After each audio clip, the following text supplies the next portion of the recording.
Hey, welcome to step number 2 of your debt elimination accelerator. Here we go. You probably think the second step is going to be, let's start paying down your debt. But actually, the next step is starting to save. And the reason we're going to save is simple.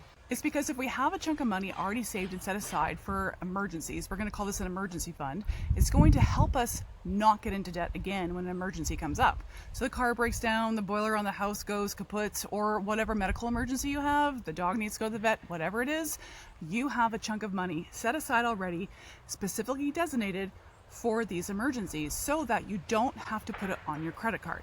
We've already mentioned earlier that there's a lot of different reasons why people are in debt, but one of the biggest reasons is because of emergencies that are unplanned for, obviously because they're emergencies, but unplanned for in the sense that people don't have money aside for these so that when they do come up, they absolutely get in the hole again. So the step you're going to take today is to start building an emergency fund if you don't already have one.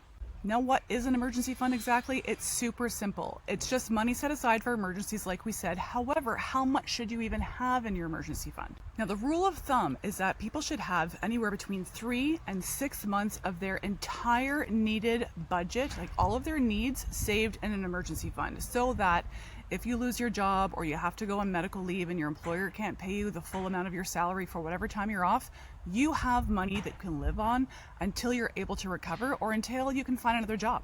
So while we're aiming to have 3 to 6 months saved of our needed monthly expenses, we're just going to start by building our first $1,000 because $1,000 will help towards a lot of various emergencies. Now here's the thing you're not going to do.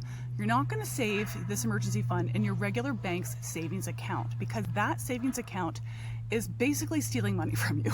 I know you're putting money into it, but the bank gives you so little in return for saving money in that account that it doesn't actually do anything for you.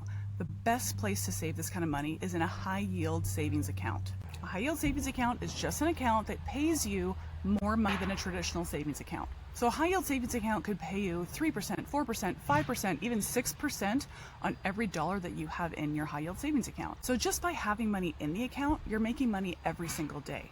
Your bank is not doing that for you in a traditional savings account. And if you don't believe me, find out from your bank what the interest rate is in their traditional savings account versus their high yield savings account. So your assignment today is to open a high yield savings account and start putting money into it. Even if it's $5 or $10 or $100, whatever it is you think you can afford to just start, get money in there because every day it's in there, it's earning you money. And you can log in and see how much you've earned that day or that month. It will tell you. I'm going to drop a couple of high yield savings accounts that I recommend down below. There's one for Canadians and one for Americans. The Canadian one, if you sign up for that one, I will get a bit of money when you sign up, but you will also get the same amount of money when you sign up. I think it's like $50. So if you're in Canada and you sign up for that one, they will automatically put money, $25 or $50, don't quote me on this. I have to double check that. But they will put money into your account for signing up under me. And the American one, I get nothing for. I just know it's a really reputable high yield savings account, and I think that you should probably consider going for that one. But if you'd rather stick with the high yield savings account that your bank offers, that's totally fine. Personally, for me, I like to have my high yield savings account separate. I don't like having all my eggs in one basket.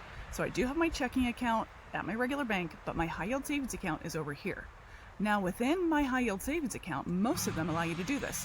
I can have multiple accounts in there. So I have one main account, but I can have sub-accounts. So I have my emergency fund saved in one of those accounts, okay? And we can talk about what to do with the other accounts later on. For now, open your high yield savings account, connect it to your checking account, and move a little bit of money over and start watching it grow.